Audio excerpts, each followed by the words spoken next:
Glorioso's brothers company actually started in 1946 and was founded by three brothers, my Uncle Joe Glorioso, my Uncle Eddie Glorioso, and my father Teddy Glorioso. A week after my Uncle Joe came back from World War II, and on Valentine's Day, they opened up the original grocery store. Here at Endress Manufacturing, we are a structural steel fabricator. We provide structural steel for major building projects all across south central Wisconsin.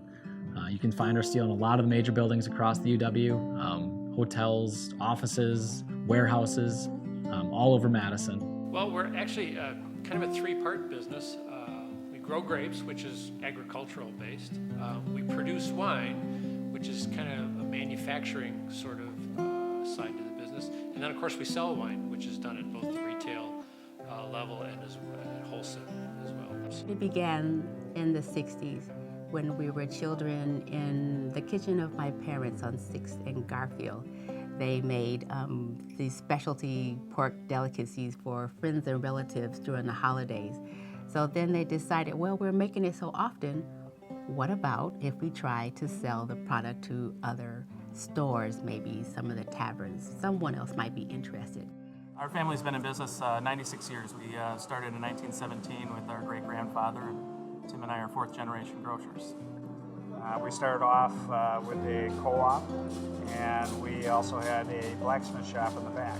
So we sold groceries in the front and shoed horses in the back. This business got started in 1885, and it was originally managed by a fellow by the name of Jerome Baker.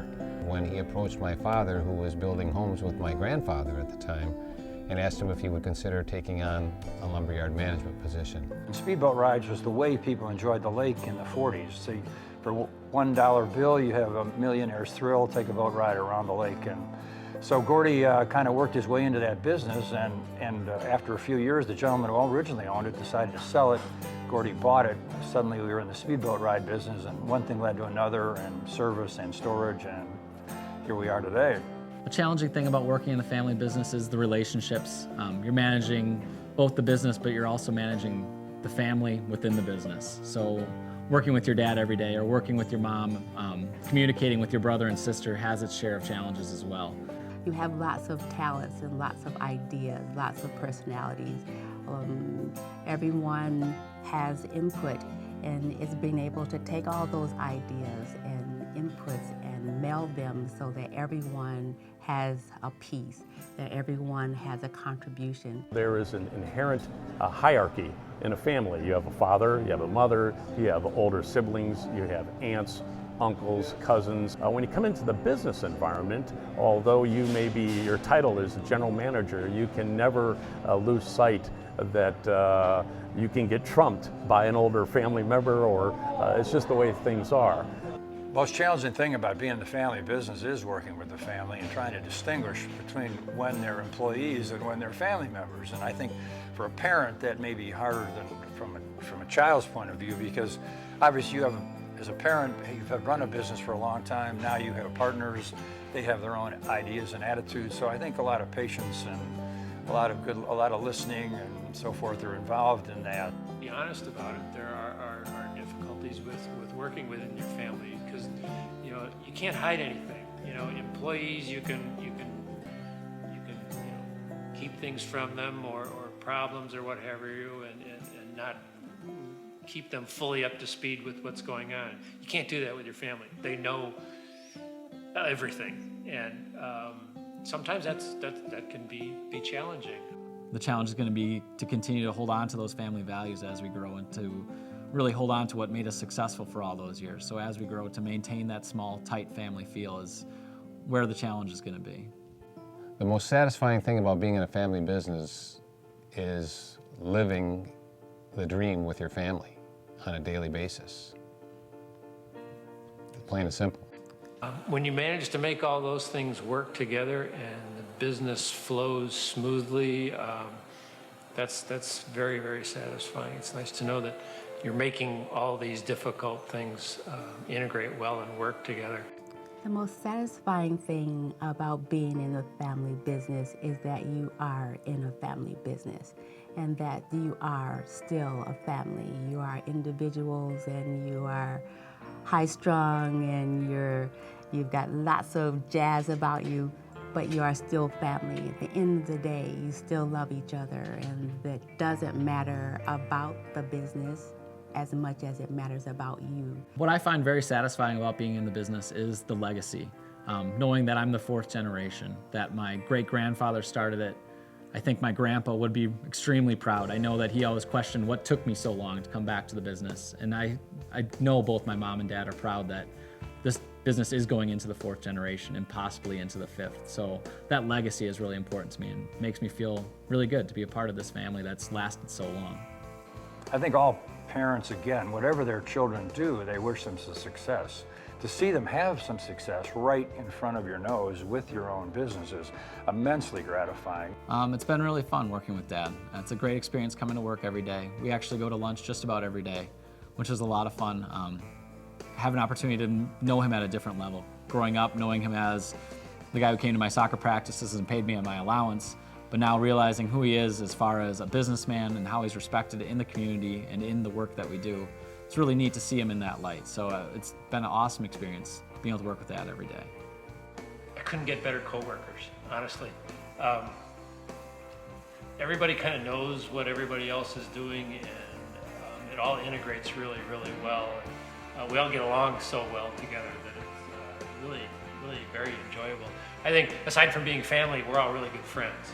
It's what gets you up every morning, because I couldn't dream of a better place to come to work than having all my family around me.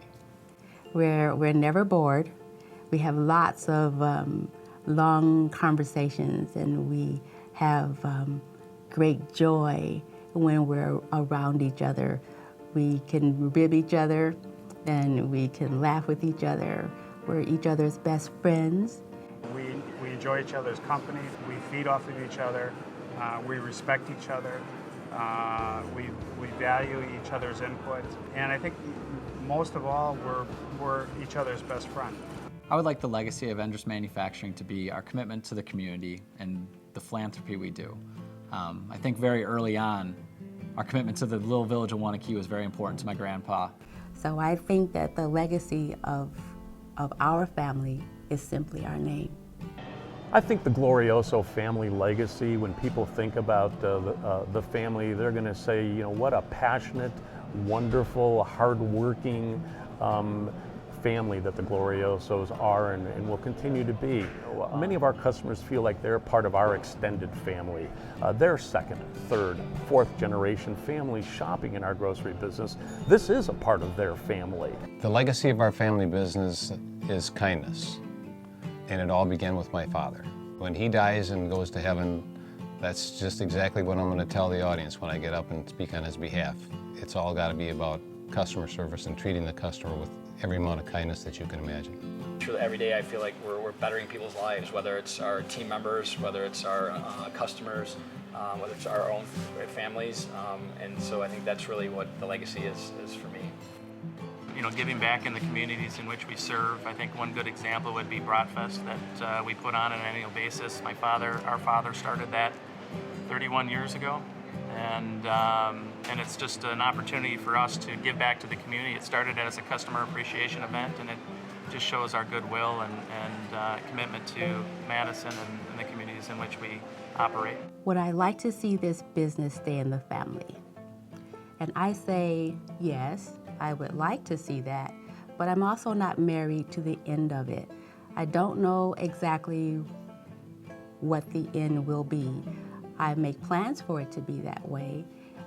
Someone may not want it, and I don't want someone to have it if they don't have the passion for it or the love for it. Coming into the family business was always an option. I think our parents had told us very early on that if you're interested in the business, it's something that's there. It's not something that's necessarily going to be given to you just because you're interested. It's something that you have to spend the time learning, preparing for, and show that you're capable of doing that type of work. We've done a lot to ensure there's opportunities for my kids, they in turn for their grandkids. The business is slowly growing, and there'll be opportunities for the grandkids to continue it. We certainly had choices to make of whether we wanted to come back or not. It was never you have to come back, you have to work in the family business. It was, you know, if you like it and you want to come back, there's a door open for you. I know I am well aware of the fact that if I do decide that this is what I want to do with my life, that opportunity is open to me. But I am also fully aware of the fact that should I choose otherwise, I will be fully supported no matter what I choose. We're trying to position the business so that if he wants to take it over, then we'll be able to go down that road. If he doesn't, and we have to consider, you know, passing the business to another entity. Going forward, what is going to be probably most satisfying to me is to watch our siblings, our sons and daughters, come along into the family business, and hopefully it's something they choose. If they don't, that's okay. But if they do, I can tell you that it'll be one of my proudest moments to know that we've discovered the 5th generation. And also letting them know that I won't be disappointed. I won't tear up their birth certificate or break a plate. I just want them to be what they need to be, but this is welcome for them if they choose it. There was never a given for our children to be in the business. As well with myself, we've always encouraged them. All the kids were always challenged to go on to something better. I paid for their college educations. I tried to set a good example. I gave them a lot of latitude with respect to responsibility. The family doesn't and never has had a lot of rules. The kids have had the freedom to do pretty much what they wanted. We weren't restricted. You don't have to do this or have to do that. We gave them all those choices, and by and large, with the responsibility to make a choice, they made the right choice. What I find interesting is that my dad didn't discover his succession plan until he was like 65. That's waiting right up to the end. And I have a sense that it might be the same for us, and that's okay. We're hopeful that it'll be a son or daughter. It doesn't have to be, but our hope is that, and I think both of us would have great pride if one of our sons or daughters makes that decision to take the next leadership role within our company. What is the one word that I would describe our family business? That word would be creative. Family. Perseverance. Adventuresome. Success. Entertaining. Driven. Passionate. Team. Successful. Fun. Winning the Family Business Award was really great. We always knew that we're very proud of our company, and we think we do a lot a lot of great things within the company. we were so overwhelmed. Should have let me make this speech. Yeah, we didn't do so well on stage. We mostly just, stood there and had tears flowing down. But, It was gratifying, and it was a huge moment of pride. it was a great moment for us. Having the opportunity to come up on stage, be recognized for all the things we did, kind of validates that what we're doing is the right thing, that we're doing things for our employees, for the community, and for our family that are recognized as best in class. Really was a great uplift to the whole company. First of all, I wasn't expecting it. I thought that I was coming for a really, really nice dinner. And so when I discovered that we were actually receiving the award, it was a shock. And then it was joyful. Another moment to have, to know that above, my mom was getting to see that she was continuing to get accolades for the life that she created. Winning the Family Business of the Year award was lifetime achievement. Getting something from someone else who respects and who appreciates and who recognizes that accomplishment is extremely gratifying. We were proud to have it. It was extra special for our family. My father had just passed recently. For us, it had that extra special meaning. And I guess I look at it as more of a lifetime achievement award for my father and what he's accomplished in the community and what it meant to win the award. Because really, for us, it was partially his award to receive, so that's what made it special for me. And we didn't do a very good job of recording our history as a family, and how Dad and Grandpa and Mom and Great Grandpa Hess, how the whole history of our company. We learned such a great deal about our father that we had no clue. So the experience of really getting to know your father in that last year was really special. So It just made me feel like $1 million. And I know that afterwards, and having talked with each of my uncles and my father and my mother and the rest of my family members, that they all wore that badge of honor and that pride. It was like finally you work so hard, and not that you don't get recognition over the years, but that really was a culmination in the peak of their success and being able to say thank you.